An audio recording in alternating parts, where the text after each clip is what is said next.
السلام علیکم ورحمۃ اللہ وبرکاتہ۔ دیکھیے، جہاں تک حج کا سوال ہے تو کوئی آدمی اگر حرام کی کمائی سے حج کرتا ہے تو اس کا حج تو ادا ہو گیا ہے، یعنی اس کے ذمے اسلام کا جو ایک رکن تھا، جو فرض تھا، وہ اس کے ذمے سے ادا ہو گیا ہے، اور البتہ اسے حج مبرور کا ثواب نہیں ملے گا۔ وہ جو حج مقبول ہوتا ہے اس کا ثواب اسے نہیں ملے گا، اور حرام کی کمائی کا جو گناہ ہے وہ اس کے ذمے باقی رہے گا۔ تو یہ بنیادی بات ہے جسے سمجھنا ہے کہ اس کا حج ادا ہو گیا، اس کے ذمے سے فرض ادا ہو گیا، البتہ وہ حج مبرور نہیں کہلائے گا، کہ جس کا بدلہ اللہ کے رسول صلی اللہ علیہ وسلم نے جنت کی بشارت کی صورت میں بیان کیا تھا، وہ اسے نہیں ملے گا۔ اسی طریقے سے مال حرام کو کمانے کا جو گناہ ہے اور اس کا جو وبال ہے وہ اس کے سر باقی رہے گا۔ یہ تو ہو گیا حج کا مسئلہ۔ باقی اللہ کے دین کے راستے میں، مساجد میں، اور جس طرح کا بھی صدقہ وہ اس مال سے ادا کرتا ہے وہ قبول نہیں ہوگا، چونکہ جیسے صحیح مسلم میں اللہ کے رسول صلی اللہ علیہ وسلم کا فرمان ہے کہ اللہ تعالیٰ بغیر طہارت کے نماز کو اور اس طرح کے جو غبن کے مال ہے اس سے صدقے کو قبول نہیں کرتا۔ ان اللہ طیب لا یقبل الا طیبا، اللہ پاک ہے، صرف پاکیزہ مال ہی قبول فرماتا ہے۔ اور اس مفہوم کی کئی ساری احادیث ہیں کہ جس میں اللہ کے رسول صلی اللہ علیہ وسلم کا یہ فرمان ہے کہ مال حرام کی کمائی سے جو صدقہ ہے وہ قبول نہیں کیا جائے گا، اور اس کے اوپر مزید وبال ہوگا، اس کے اوپر مزید وبال ہوگا، اور وہ قابل قبول نہیں ہے۔ تو یہ چیز ہے کہ اس مال جو ہے حرام سے اگر وہ کسی بھی دینی کام میں بطور صدقہ ادا کرتا ہے تو یہ جرت ہے، کوئی اللہ تعالیٰ کے ساتھ جرت ہے کہ وہ اللہ جو اس کے لیے حرام مال کو اس کے لیے جس سے منع کرتا ہے، اور اس حرام مال کو نہ صرف یہ کہ وہ استعمال کر رہا ہے بلکہ وہ اگر اللہ کے راستے میں خرچ کرتا ہے تو یہ گویا ایک اللہ تعالیٰ کے مقابلے میں جرت ہے جو اللہ تعالیٰ قبول اس سے نہیں کرے گا۔ ٹھیک ہے۔ اور جہاں تک ایک اور نوعیت ہے اس مسئلے کی، وہ یہ ہے کہ علماء نے اس چیز میں فرق کیا ہے۔ ایک تو ہے کہ مال حرام ایک آدمی مستقل کما رہا ہے، جیسے وہ کسی بینک کی ملازمت کرتا ہے یا وہ کسی ایسے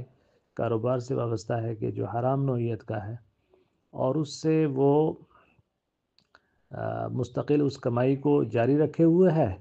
اور اس کے ساتھ ساتھ وہ حج بھی کرتا ہے، وہ عمرے بھی کرتا ہے، وہ ادھر ادھر انفاق فی سبیل اللہ بھی کرتا ہے۔ تو یہ چیز جو ہے جیسے میں نے بیان کی اس کا حکم وہ ہے۔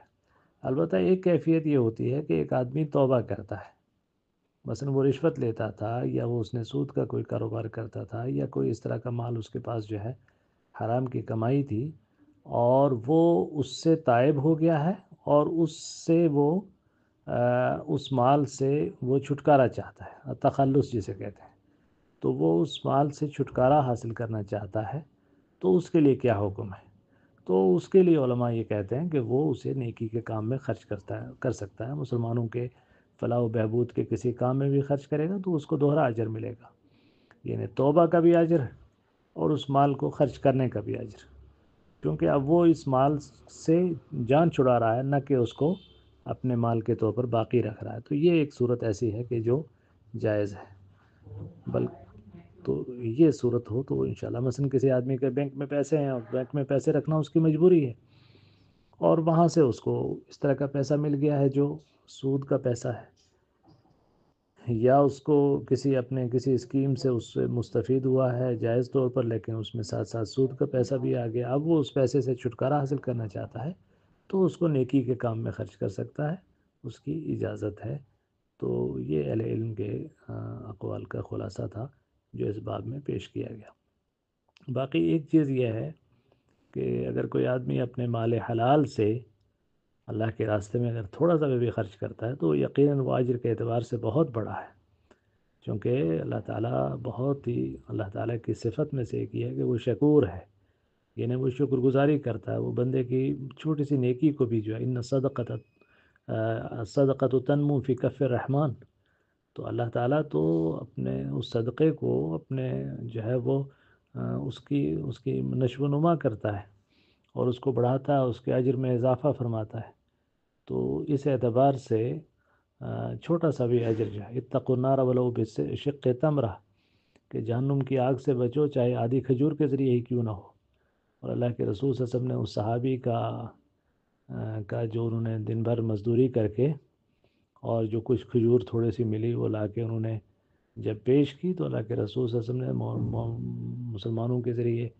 مالدار مسلمانوں کے ذریعے جو دیا گیا ڈھیر تھا اس کے اوپر اس کو پھیلایا اپنے ہاتھ سے، اور انتہائی خوشی کا اظہار فرمایا اور اس کی قدردانی فرمائی. تو اگر کوئی اللہ کا بندہ نیک کمائی سے، مزدوری سے اور حلال کمائی سے تھوڑا سا بھی اگر اپنے گنجائش کے مطابق دے گا، تو یقین اس کا اجر اللہ تعالیٰ کے ہاں زیادہ ہے، اس کے تقوی کی وجہ سے، اس کے اخلاص کی وجہ سے، اس کی الہیت کی وجہ سے. تو بہرحال اللہ تعالیٰ خیر کی توفیق دے سب کو، اور مسلمان بھائی بھی دوسروں کے بارے میں حسن ظن سے کام لیں. ضروری نہیں ہے کہ کسی آدمی کے بارے میں حرام کمائی کا اگر کہا جا رہا تو وہ درست ہی ہو سکتا ہے بیان کرنے والے نے بھی غلطی کی ہو، تو اس کی بھی جو ہے تحقیق کرنی چاہیے. واللہ تعالیٰ عالم. السلام علیکم ورحمۃ اللہ وبرکاتہ.